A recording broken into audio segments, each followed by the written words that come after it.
위탁모의 민감성은 안전애착과 관련이 있는데요. 위탁모와 안전애착을 형성한 위탁아동일수록 밖으로 보여지는 외연적 문제 행동을 보이지는 않습니다. 학교 적응력도 높은 것으로 나타났고 이와 유사하게 위탁 가정에서 학대 피해 아동들의 성공적인 적응 요인으로 위탁모의 적극적인 부모 역할이 중요하다는 것을 연구 결과에서 나타났고요. 위탁 아동은 원 가정에서부터 여러 정서적 행동적 문제를 가지는 경우가 많으므로 위탁 부모를 대상으로 위탁 아동의 정서 행동 문제를 효율적으로 다룰 수 있는 교육 프로그램을 제공해 줄 경우 위탁 아동들에게 긍정적인 효과가 있는 것으로 나타납니다. 위탁 후에 친부모와의 관계는 위탁 아동의 적응에 영향을 미치게 됩니다. 하지만 친부모와의 접촉의 영향은 일관된 결과를 보이지는 않습니다. 위탁 아동은 친부모와의 면접을 통해 자신의 잘못으로 친부모와 분리된 것이 아니라는 것을 인식하고 보다 편안함을 갖게 되고 또 친부모에게 돌아갈 수 있으리라는 기대감을 갖게 된다는 연구가 있습니다. 친부모와의 만남이 빈번하고 정기적일 경우 부모-자녀 관계를 유지하는 데 도움이 되고 아동의 우울과 문제 행동을 낮추게 되고 원 가정으로의 복귀 가능성을 높이게 되어 가족의 재결합을 촉진시키는 것으로 나타납니다.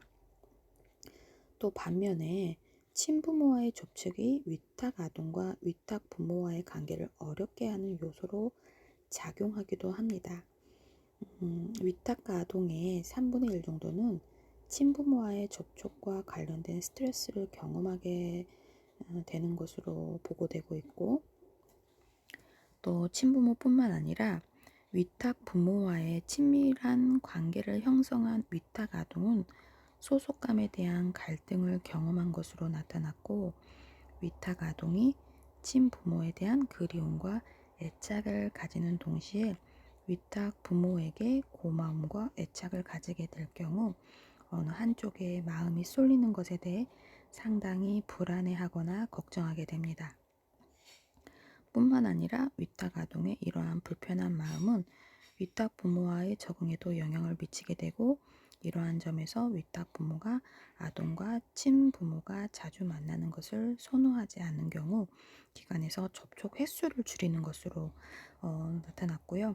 또 가정 위탁 보호가 지향하는 효과가 원 가정으로의 복귀라는 점을 고려해 볼 때 무엇이 위탁 아동의 복지를 증진시킬 수 있는 방법인지에 대해서는 정말 진지하게 고민할 필요가 있다고 생각이 됩니다. 두 번째로 이제 가정 위탁 보호 사업의 현황을 살펴보려면 어떤 역사를 가지고 있는지에 대한 부분으로 살펴보도록 하겠습니다.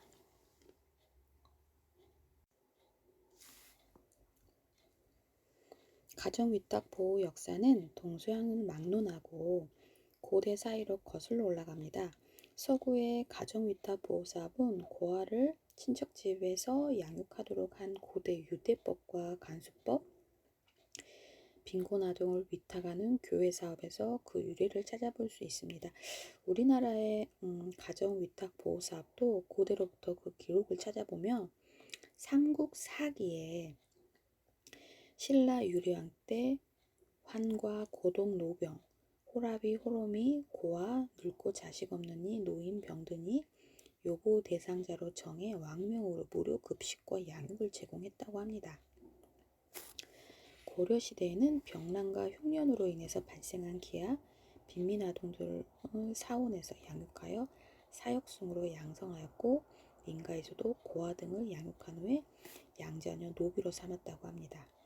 조선시대에 고아나 기아에 대해서도 국가의 대책, 민가 수양의 관습이 전래되었고 특히 정조 7년에 18세기에 기아와 걸식으로 굶어 죽는 아이들이 많았는데 이들을 보호하기 위한 목적으로 자율전칙이라는 걸 선포했고 기아나 불안 걸식 아동이 법령에 의해 보호되는 법이었습니다. 현대적 의미에서 가정위탁보호사업은 아동복리법 1961년도에 아동복리법이 이제 나중에 아동복지법으로 2005년도에 개정이 되는데요. 이 개정된 아동복지법에 그 시대적 상황과 아동의 욕구를 반영하게 됩니다. 60년대 전쟁 후에 발생된 고아나 미아, 장애아, 불황아들 가장 큰 사회적 관심의 대상이었고 아동복리법이 제정이 되고 시설 보호에 대한 방안으로 입양과 위탁, 타가시설의 증가를 권장하는 탈시설 정책이 제시가 됩니다. 정부의 가정위탁에 대한 노력은 1962년부터 시작이 되었고 가정위탁은 입양기관에서 입양 전에 위탁가정에 일시적으로 유료 위탁을 실시하거나 입양기관에서 해외로 입양 보낼 아동들을 대상으로 실시하게 됩니다. 가정위탁은 홀트 아동복지회나 기독교 양자회에서 근무하던 외국인 사회복지사들이 열악한 시설 환경으로부터 아동을 보호하기 위해 입양 대상 아동을 위탁 가정에 의뢰하고 아동이 입양되기 전까지 일시적으로 위탁 보호를 하던 제도입니다. 입양 대상 아동을 위한 가정 위탁 보호 제도는 아직도 거의 모든 입양기관이 우선적으로 실시하고 있는 아동보호 방법이기도 합니다.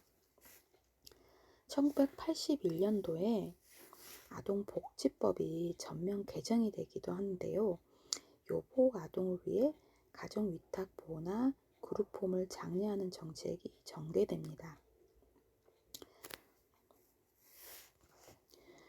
위탁가정에 대한 양육보조금을 지원하여 위탁가정 보호가 활성화되기를 고민하게 되고 가정 위탁 보호 서비스에 대한 법 조항이 너무 간략하고 구체적이지 않으며 정부의 책임이 명확하게 규정되어 있지 않기 때문에 1988년에 가정 위탁 보호 제도의 활성화를 위해서 인천과 광주에 가정 위탁 보호 시범 사업을 실시하게 됩니다. 91년도부터 이를 전국에 확대하고자 하였고 위탁 아동이나 위탁 가정에 대한 지원 및 지도의 미비로 목적을 달성하지 못하고 중단한 사태가 있습니다. 시설 보호가 필요한 아동 중 시설 보호를 거부하거나 시설 보호보다는 지역사회에 보호하는 것을 더 바람직하다고 생각하는 아동을 대상으로 소년, 소녀 가정세대라는 제도를 만들어 이들 아동을 보호하고 소년, 소녀 가정세대의 아동은 부모의 사망, 이혼, 가출 등으로 부모가 없는 아동이며 대개 함께 거주하는 형제나 조부모가 있으나 경제적으로 열악한 환경에 있는 아동이기도 합니다. 그래서 정부에서는 이들을 보호하기 위해 경제적인 지원을 제공하였는데요. 부모와 보호 양육을 받아야 하는 시기임에도 불구하고 가장으로서 또는 보호자가 없는 가족 구성으로 학업 생활에 더불어 가정 생활을 해야 하는 심리적, 사회적 어려움을 안고 있게 됩니다. 그래서 유엔 아동권리 협약에 가입 등과 같은 국제적인 여건 변화와 아동 복지 서비스에 대한 다양한 요구가 증가함에 따라서 2000년대에 아동복지법을 개정하게 되고 개정된 아동복지법은 요보 아동들의 정서적 지원 체계의 중요성에 대한 인식과 그 필요성이 강조되었다는 점에서 이전과의 차이가 있습니다. 즉 아동들을 위한 정서적 지원의 주 차원인 친부모와의 관계 유지와 가정 위탁 보호의 중요성, 전문 상담 서비스의 활용 등에 관한 것이 법에 명시가 됩니다. 이러한 아동복지 서비스가 제공될 수 있는 제도적 기반이 형성되고요. 국내외 요구에 의해서 가정위탁보호사업은 입양을 앞둔 일부 아동에 대한 중간 조치로서가 아니라 결손 가정이나 극빈 가정의 아동을 보호하기 위한 방향으로 전환이 되게 됩니다. 그래서 2003년에 가정위탁지원센터가 설립이 되어가지고 사업을 수행하고 되고 설치에 대한 법적 근거가 없이 사업을 수행하다가 결국은 2005년도에 아동복지법을 일부 개정을 하면서 가정위탁보호제도 또는 가정위탁지원센터의 역할에 대한 법적 기반을 마련하게 됩니다. 그래서 아동복지법이 2005년도에 개정이 되면서 가정위탁을 보다 강조하고 단순히 보호를 필요로 하는 아동의 보호를 위탁하는 것에 가정위탁이라는 것으로 보다 구체적으로 수정하게 됩니다. 2012년에 개정된 아동복지법에서는 가정위탁지원센터의 설치 등을 규정하는 항을 신설했고, 국가는 가정위탁보호사업을 활성화하고 지역 간 연계체계를 구축하기 위하여 중앙가정위탁지원센터를 두고 지방자치단체는 보호를 필요로 하는 아동에 대한 가정위탁보호사업을 활성화하기 위하여 지역가정위탁지원센터를 두며 보건복지부 장관, 시도지사는 가정위탁지원을 목적으로 하는 비영리법인을 지정하여 중앙과 지역 가정위탁지원센터의 운영을 위탁할 수 있도록 규정하게 됩니다. 이로써 가정위탁 보호제도의 수행을 위한 전달체계 설치에 관한 법적 근거가 마련이 되었고, 중앙정부가 지자체의 역할을 규정하게 되면서 가정위탁지원센터는 비영리법인에 의해서 위탁 운영되게 됩니다. 비영리라고 하는 것은 수익을 창출하지 않고 공익을 위해서 운영되는 것을 말합니다. 그래서 2016년도 아동복지법 개정을 통해서 가정위탁지원센터가 아동복지시설에 포함이 되고 2020년부터는 통합적 아동서비스 체계를 구축하기 위해서 중앙가정위탁지원센터가 아동권리보장원으로 통합이 되며 운영이 되고 있습니다. 올해부터 그렇게 운영이 된다고 합니다. 그래서 가정위탁 보호를 활성화시키기 위해서는 정부가 보다 적극적으로 위탁 아동에 대한 책임의식을 가져야 하는 것이며 민간기관과 역할부담 협력을 통해서 사업의 효율성과 내실을 강화해야 한다는 것입니다. 사실 저도 이 과목을 접하면서 이런 지역 센터가 있었구나 라는 것도 조금 더 관심을 갖게 되고, 또 저도 기관에 근무하면서 이제 조금 상위 1%의 보육시설을 운영하다 보니 이렇게 위탁 가정의 아이가 기관에 오는 경험은 없었는데, 민간이라든지 이제 그 지역별 특성에 따라서 위탁 가정이나 기관 위탁에 되어 있는 아이들이 이렇게 이제 보육시설에 오게 되는 경우들도 있는 사례들을 이제 동료 선생님들한테 듣게 되는 경우들이 있는데, 이렇게 부적응하게 되는 부분이라든지 그렇게 조금 더 민감하게 아이를 조금 더 살피고 조금 더 배려해야 하고 정서적으로 상처받지 않도록 교사로서 그런 부분까지 고민해 보지 못했구나라는 생각을 이 과목을 접하면서 조금 더 하게 되는 부분이라서, 여러분은 이제 어떤 시설이든 갈 수 있는 이제 자격이 주어지는 교사가 되는 부분이기 때문에 혹시나 그런 부분에 대해서도 고려해 볼 수 있다는 것들을 생각해 볼 수 있을 것 같습니다.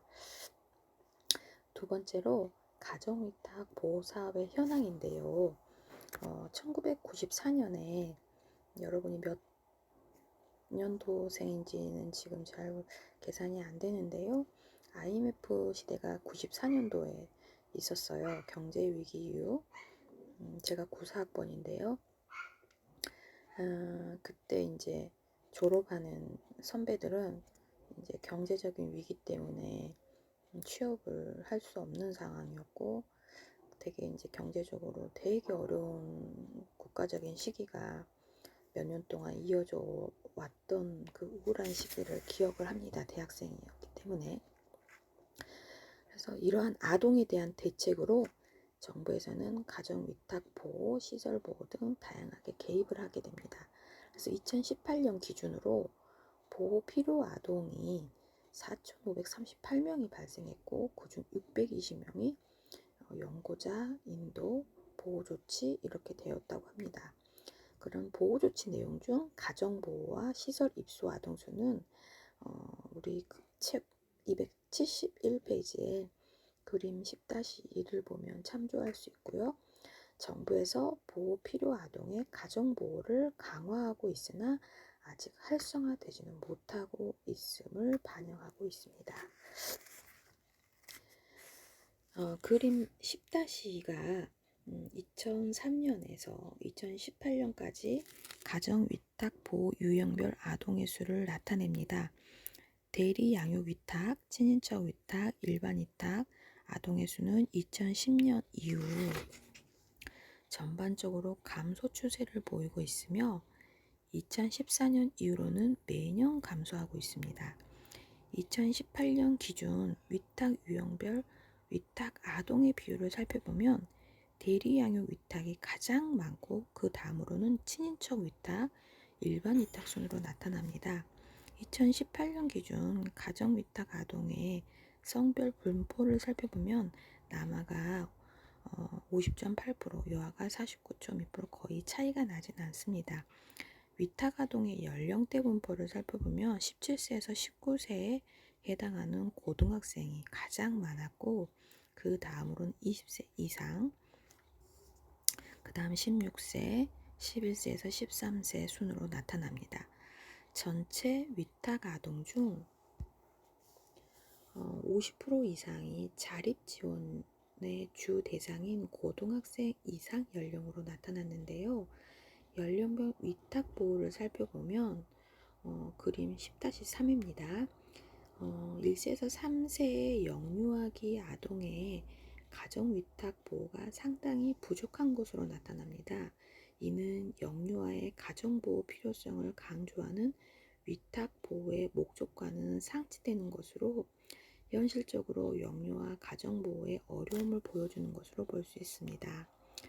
가정 위탁 보호의 유형에 따른 위탁 아동의 적응에 관한 연구에 따르면 일반 가정에 배치된 아동들은 부모로부터 학대나 방임을 당한 경우가 많고, 친인척 가정에 배치된 아동들은 친부모와 지속적인 접촉을 하는 경우가 많으며, 친부모와 지속적으로 접촉을 하는 아동은 친부모와 다시 합칠 가능성이 높습니다.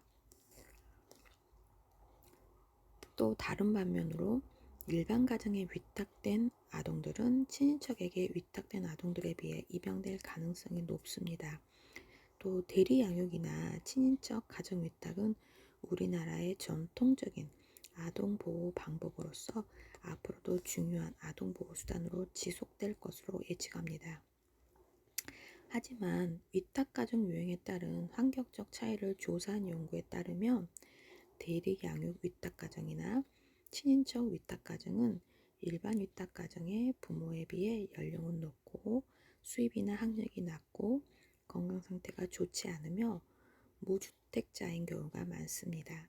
대리 양육 위탁 가정의 환경은 친인척 위탁 가정보다 더 열악한 것으로 보고가 되고 있고, 대리 양육 위탁 가정이나 친인척 위탁 가정의 위탁 아동에 대한 교육 및 건강 등의 복지 서비스가 제대로 이루어지기 위한 정책이 마련이 시급합니다. 2018년 기준 가정위탁 보호 중인 아동에 대한 위탁 보호 사유를 살펴보면요, 이혼이 가장 많은 비중을 차지하고 그 다음으로 별거, 가출, 부모의 사망, 모의 사망, 이런 순으로 나타나는데요. 이러한 결과에 따르면 경제적인 빈곤이나 이혼 또 재혼 등으로 인해 아동을 위탁하는 경우가 대부분입니다. 단순한 미아보다는 환경적인 어려움으로 인한 기아가 늘고 있다고 볼 수 있는 것입니다. 생후 특정 기간 동안 친부모에게 보호를 받던 아동들이 더 이상 부모의 보호를 받지 못하고 기관이나 다른 가정에서 보호를 받는 현상이 늘고 있는 것을 말하고 있습니다. 그래서 가정위탁 보호 서비스의 궁극적인 목적이 원가적으로의 재배치라는 점을 고려해 볼 때 정부나 복지기관에서의 가족 보존 프로그램을 제공함으로써 아동이 되도록이면 원 가정에서 성장할 수 있도록 도와야 하는 것이고, 또 아동이 가족의 빈곤이나 부모의 실직으로 인해 위탁 대상이 된다면 위탁 가정에 배치되기 전에 가정의 경제적인 어려움에 대해 지원할 수 있는 그런 방안을 어려움에 대해 지원할 수 있는 방안을 모색해야 될 필요가 있다라고 생각이 듭니다. 2018년 기준으로 가정위탁 아동의 주요 종결된 사유가 18세 이상이 종결이 되었고, 또 보호 연장 종결, 친가정 복귀 등으로 나타났고요. 가정위탁 아동의 반수 정도가 위탁 가정에서 성장하다가 18세 이상이 되어서 종결되는데, 실제로 위탁 아동의 자립 지원 정책은 여전히 미흡합니다. 그래서 대리 양육이나 친인척 위탁 가정의 아동은 18세가 되어도 여전히 그 가정에 머물 수 있지만, 일반 가정에 위탁된 아동은 보호 연장이 된다 할지라도 위탁 가정과의 관계에 따라서 그 가정에 더 이상 머물 수 없는 경우가 많고요. 위탁이 종결되는 아동들은 그런 독립 준비와 학업을 지속하기를 원하는 위탁 아동들을 위한 주거 및 학비 지원 등의 현실에 맞게 보강될 필요가 있다라고 교재는 설명하고 있는데, 얼마 전에 제가 그 인간극장을 본 적이 있는데요. 그 인간극장에서 18세 이상의 종결이 되어서 정부 자립지원금이 500만 원 정도라고 합니다. 그걸로 이제 월세 집을 얻어서 이제 거기에서 새로운 일자리도 얻고 뭐 이렇게 해야 되는 부분인데, 18살 이후면 이제 고등학교 졸업을 막 하고 다른 동년배들은 대학을 가거나 부모의 지원을 한참 받을 시기에 아무런 보호자가 없이 그런 민감한 시기에 사회에서 본인이 오롯이 혼자서 서야 한다는 그 책임감과 그 막막함에 대한 부분으로 이제 다루는 내용은 아니었지만, 그 어떤 내용은 인간극장에서 제 기억에 23, 4 되는 젊은 에너지 좋은 여학생이었고요.